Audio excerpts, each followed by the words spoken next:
What up, YouTube? Let's talk about the Los Angeles Lakers, since so many of you adore and love the purple and gold. I personally, I like the Lakers too. I'm not a Lakers fan, but I love the Lakers. I love the brand. Love Kobe Bryant, love LeBron James, love Anthony Davis, Magic Johnson, all the Lakers stars over the years. But I want to talk about the long term plan. Plan's a good word. The long term plan for the Lakers going forward. Because obviously, the thing that people talk about all the time is LeBron James and how amazing he is, and that is the utmost truth. LeBron James is incredible, in my opinion, the greatest player of all time. He has had the best NBA career of any player in history. I don't care that he has less championships than Michael Jordan. To me, it's not. It doesn't matter. LeBron is the GOAT. But the thing that people constantly are talking about, which is what makes LeBron such a unique and amazing player, and will define, a decent piece of his legacy, is how he's been able to basically defy time and hasn't had an issue keeping up and even improving as he's gotten older, at points in his career that, most people don't even touch. He's still improving at age 39. So, but again, him being age 39, he could probably play until he's 45 if he really wanted to, but he's probably not going to do that. I think LeBron has maybe 4 years max left. I don't think he'll play 4 more years. Actually, I'm sorry, I should rephrase that. LeBron could play for another 6 years if he wanted to, in my opinion.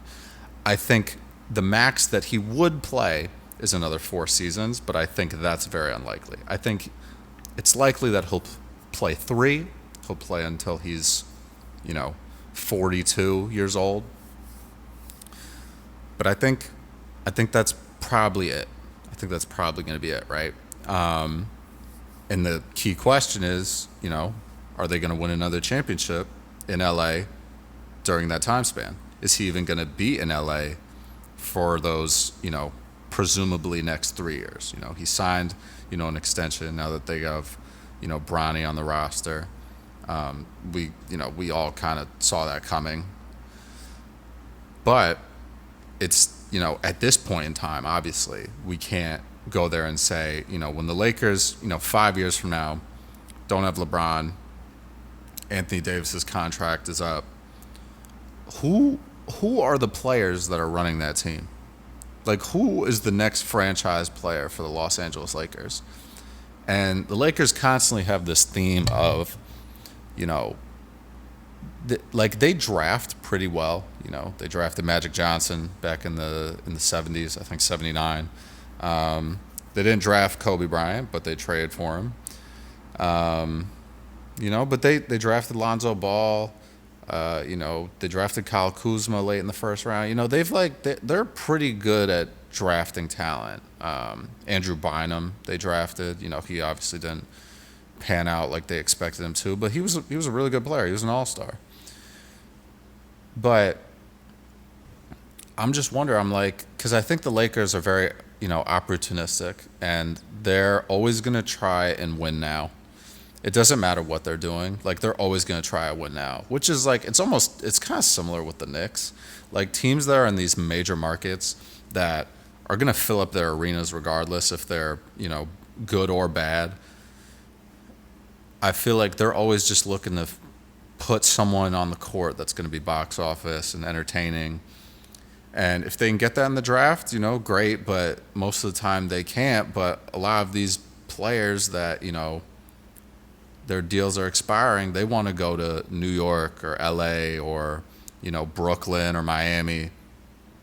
So the Lakers have always had a pretty, I wouldn't say the easiest time, but they always have a much easier route to signing big name free agents and acquiring big names in trades because people want to be in LA. The Lakers are a historic franchise, LA and the Boston Celtics. Those are the two biggest names in basketball. And they have, the two most championships out of any organization in the NBA. The Celtics obviously just won this past year, so now they're, one up on the Lakers. But it's a very close rivalry, despite being, like 3,000 miles away from one another. But I think it's just going to be very interesting because, like, I'm looking at the roster. They have Max Christie. He's a good player. Was an early second-round pick by the Lakers. Is he going to be a star? I don't know. He can be a very good player. I could see him being on the roster for a long time. Jalen Hood-Schifino, haven't really seen much from him. So, I think the jury's still out. Like, we don't really know what he's going to be in the league. I think Dalton Knecht is a really good player. He's 23, though, so he played, the length of his college career, used up all that eligibility, basically. And, but I think he could be really good. He could be, that player that the Lakers are running their offense through once, LeBron and AD aren't there. So, I think that's a good pick for them. They have Jackson Hayes. I don't think he's going to be, some dominant offensive threat. He's not going to be a star, I don't think. He could be a really good defensive player. He's super athletic, tall, so he's got a lot of potential. Gabe Vincent is 28. He's had a couple of injuries. I don't think he's going to be, like their, star. Austin Reeves could be that guy for them, but I guess the main question is like, like I personally don't think that a team led by Austin Reeves as your main player in the Western Conference, with assuming Luka Doncic is getting better every year, Anthony Edwards is getting better every year, you have tons of players that are going to constantly get better, that are young players right now, younger than Austin Reeves. Is that going to be what it is? There's a high likelihood that 5 years from now, not a single player on this roster is on that roster anymore. The Lakers could be a totally different team. And, I'm not sure what their, draft pick situation looks like. I think they are still holding most of their picks that they have in the next, 5 or so years. But regardless, as I've said before, the NBA draft is very hit or miss. So you could pick somebody with the last pick in the draft and they could be an all-star.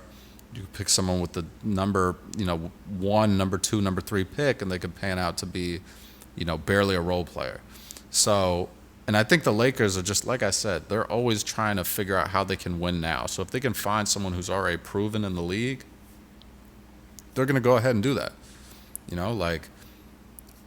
Like I'm just thinking of all the trades that the Lakers have made, in my, fandom, for the NBA. Like, I think the first big one I remember was, the Dwight Howard trade. That was a crazy trade, and that didn't really pan out for them. The Anthony Davis trade was a big trade. That obviously did pan out for them because LeBron and AD won a championship. So it's going to be interesting. But I've had that thought on my mind for a while where I'm like, who is the next franchise player for the Los Angeles Lakers?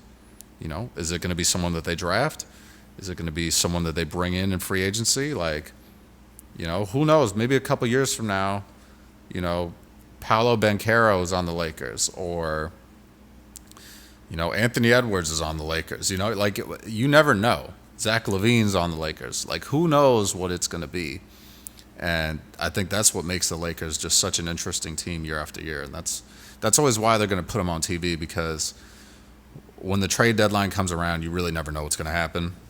And I feel like the Lakers are always active. And, sometimes they hit a home run and sometimes they strike out. Not to cross sports references here, but like, that's really just what it is. And like their payroll, I was looking at their payroll is crazy.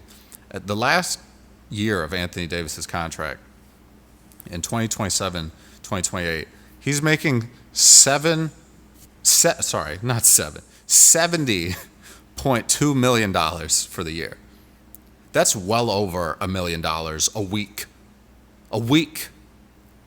So like they're committed to some to some money right now, right? Their total commitment on their payroll is almost $500 million. They're sitting at $470 million committed over the next 4 years in guaranteed dollars.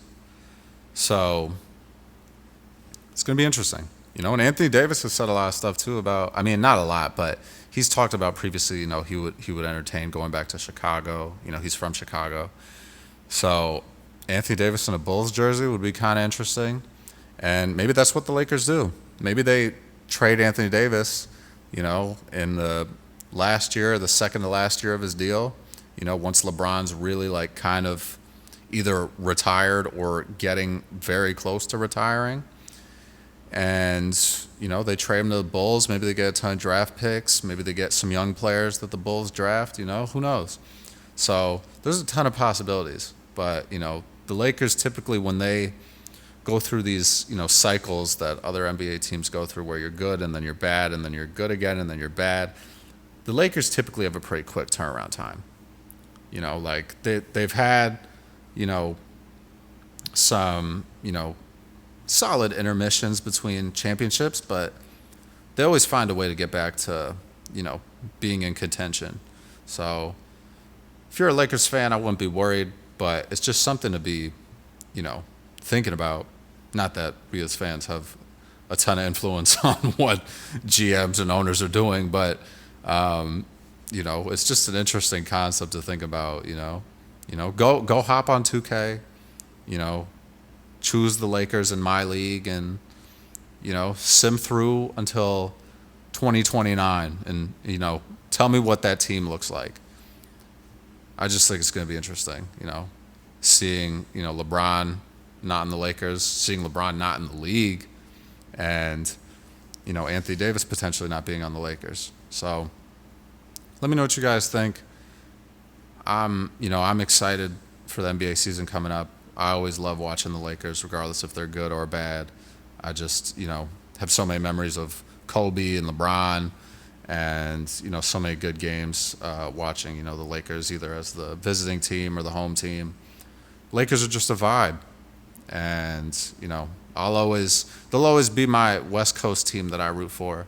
I'm a true Wizards fan at heart, but, I can rep the purple and gold from time to time. So let me know what you guys think in the comments. If you like this video, please like, comment, subscribe, do all that. And I'll be back soon. Peace.